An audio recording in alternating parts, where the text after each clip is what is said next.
Outrage exploded in certain quarters when the BJP issued this poster. But the outrage was not universal. In the past, tongues would have clucked, eyes rolled, and heads shaken in self-righteous disapproval of this new law in political discourse. Trenchant editorials would have trashed such acts. But today, this slur has been taken as a normal political tactic. Normalization of slurs and deployment of vituperation in politics has its roots in the absence of an enlightened, strong public opinion. Politicians have no respect for the law of the land. They know they can get away with anything thanks to the lumpen public opinion and a subverted judiciary. Let us not forget that it was during Atal Bihari Vajpayee's prime ministership that Sonia Gandhi was first targeted for her Italian origin.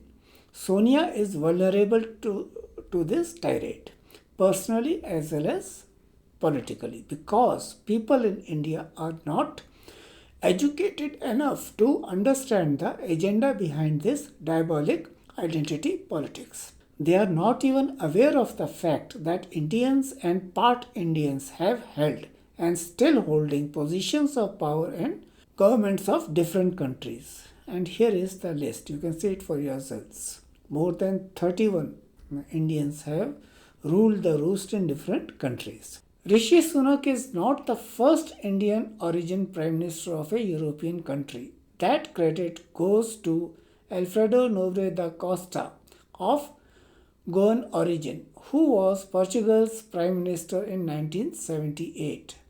Rajiv Gandhi's widow has been maligned for her Italian origin.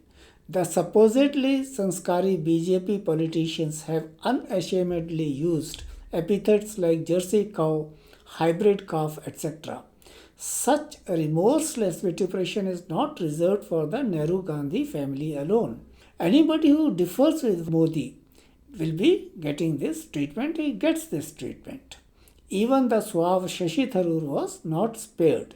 Modi described Tharoor's fiancée, who became later his wife, as a 50 crore girlfriend. 50 crore ki girlfriend. He called Manmohan Singh a night watchman. प्रणवदा सफल हो जाए तो परिवार का क्या हो, इस चिंता में देश को किसी के भी हाथों में डाल देना और नाइट वॉचमैन की परंपरा चलाना, ये उन्होंने चालू किया. However, Modi's government ensures the imprisonment of even his mildest critics. His vicious antipathy to the Indian National Congress, especially Pandit Nehru and his family, is quite apparent in his various utterances and actions. The Congress has its share of bad mouthers too. Manishankar Iyer described Modi as a chaiwala and followed up with the niche comment, which was really below the belt. कौन सा मुखिया है? कौन मुखिया है? ये उल्लूपना की party जिसने कि मोदी को अपना नेता बनाया है, इसको आप समझते हैं कि मुख्य पार्टी है. मैं आपको वायदा करता हूं कि इस 21वीं सदी में नरेंद्र मोदी कभी भी देश के प्रधानमंत्री नहीं बनेंगे. लेकिन यहां आकर चाय का वितरण करना चाहते हैं तो हम उनके लिए कुछ जगह बना रखते हैं. And let us not forget the मौत के सौदागर and चौकीदार चोर है campaigns.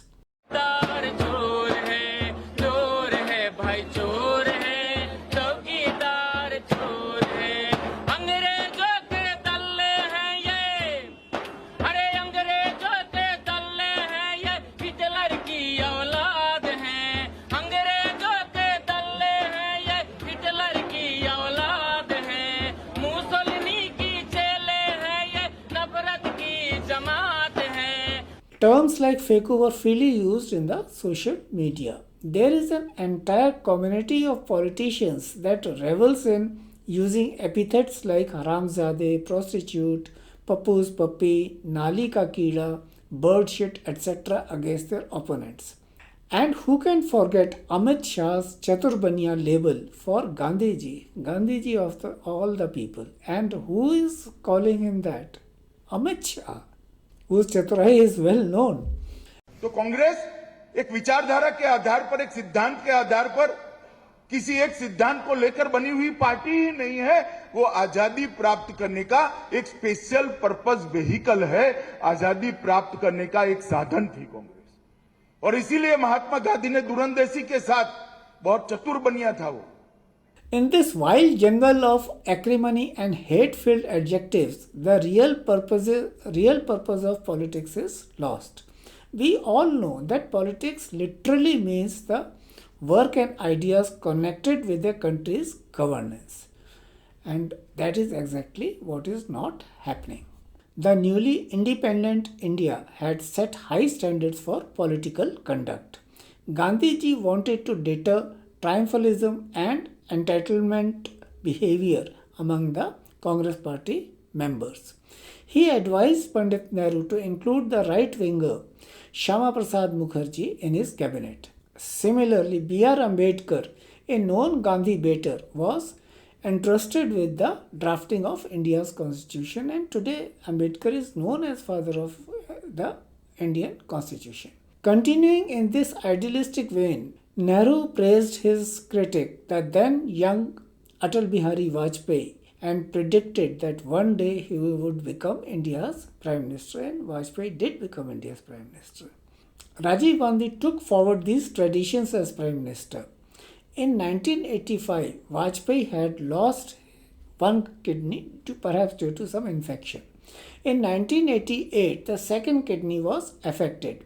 In his book, The Untold Vajpayee, Politician and Paradox, the author N.P. Ullekh quotes Vajpayee. When Rajiv Gandhi was the Prime Minister, he somehow found out I had a kidney problem and needed treatment abroad. One day he called me to his office and said he was going to include me in India's delegation to the UN and hoped I would use the opportunity to get the treatment I needed. I went to New York, and that is one reason I am alive today. Later on, PM P.V. Narasimha Rao entrusted Vajpayee with representing India's case in Kashmir in the UNO. जब Geneva में मानवाधिकारों के सम्मेलन में कश्मीर के सवाल को हमारे पड़ोसी ने उठाने का फैसला किया, तो फिर उस समय के प्रधानमंत्री श्री नरसिंह राव की नजर मेरे ऊपर गई कि मैं वहां जाकर भारत का प्रतिनिधित्व करूं। हमारे पड़ोसी देश के लोगों को बड़ा आश्चर्य हुआ, वहां के नेताओं को बड़ा ताज्जुब हुआ।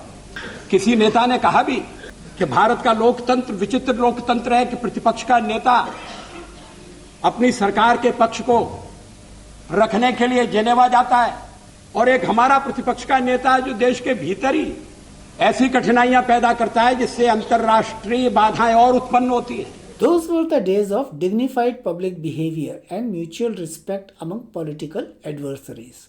Not that there was no acrimony during debates, but it remained within the limits of decency. This is what Vajpayee recalled once in the parliament. Nehru ji के साथ सदन में नोक झोंक भी हुआ करती थी। मैं नया था, पीछे बैठता था, कभी कभी तो बोलने के लिए मुझे वॉकआउट करना पड़ता था, लेकिन धीरे धीरे मैंने जगह बनाई, मैं आगे बढ़ा, और जब मैं विदेश मंत्री बन गया तो एक दिन मैंने देखा कि गलियारे में टंगा हुआ नेहरू जी का फोटो गायब है। मैंने कहा ये चित्र कहां गया? कोई उत्तर नहीं दिया। वो चित्र वहां फिर से लगा दिया गया।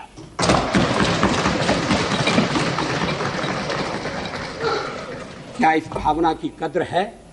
क्या देश में ये भावना पनप है? ऐसा नहीं है कि नेहरू जी से मतभेद नहीं थे, और मतभेद चर्चा में गंभीर रूप से उभरकर सामने आती थी। मैंने एक बार पंडित जी से कह दिया था कि आपका एक मिला जुला व्यक्तित्व है, और आप में चर्चिल भी है और चैम्बरलेन भी है। वो नाराज नहीं हुए। शाम को किसी बैंक्वेट में मुलाकात हो गई और उन्होंने कहा आज तो बड़ा जोरदार भाषण दिया है, और हंसते हुए चले गए। आजकल ऐसी आलोचना करना दुश्मनी को दावत देना है। लोग बोलना बंद कर देंगे। क्या एक राष्ट्र के नाते हम मिलकर काम नहीं कर सकते? क्या एक राष्ट्र के नाते हम सब आने वाले संकटों का सामना नहीं कर सकते? एक शताब्दी खत्म हो रही है, दूसरी शताब्दी दरवाजे पर खड़ी है। अगर हमें छोड़कर आप कोई नया प्रयोग करना चाहते हैं, मुझे कोई आपत्ति नहीं होगी, लेकिन हम जो प्रयोग कर रहे हैं उस प्रयोग को आप सफल होने दें, ये मैं आपसे अनुरोध जरूर करना चाहता हूं। There were rare occasions when jest and repartee regaled the house.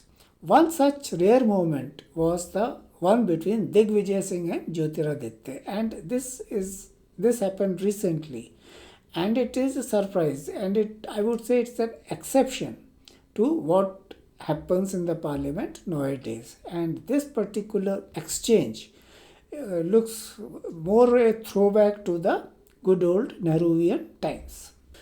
कि न थके हैं पैर कभी, न थके हैं पैर कभी, न कभी हिम्मत हारी है, न थके हैं पैर कभी, न कभी हिम्मत हारी है, जज्बाज है जनसेवा का मन में, सफर निरंतर जारी है।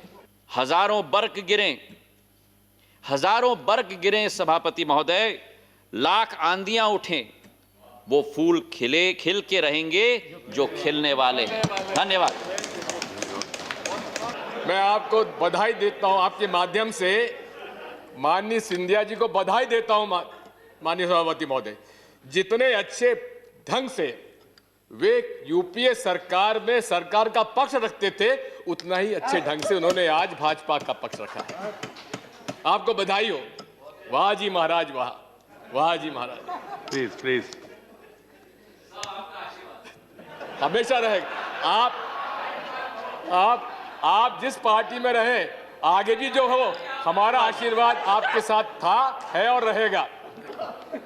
We need to understand that vitriol in politics is not limited to India or a few countries, but like corruption, it is a global phenomenon now. The 2019 UK general election occurred against a background of rising online hostility levels towards politicians. And there were concerns about the impact of this on democracy.